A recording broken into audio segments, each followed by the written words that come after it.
Hi, we're Sarah and Preston Lowder, owners of Lowder Baking Company.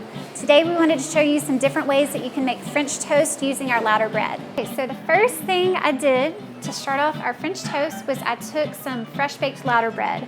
You can really use any bread for this French toast. And I have some egg mixture, some eggs beaten up, about a tablespoon of pure vanilla extract, and about a half tablespoon to 3/4 of a tablespoon of ground cinnamon. Put your piece of bread in there. I like to let it soak for about 20 seconds per side just to kind of give it time to absorb everything. And I put a little bit of butter on the griddle to get it ready. Put the bread on the griddle. It's gonna take you about 2 to 3 minutes per side to really get everything fully cooked. It just kind of depends how quick your griddle heats up or how hot it is. I'm gonna take it off the griddle. I'm gonna plate it up.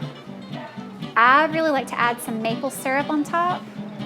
We happen to have some just fresh blueberry compote that we made this morning. All right, you finish it off with some powdered sugar, and you have some delicious Lowder French toast.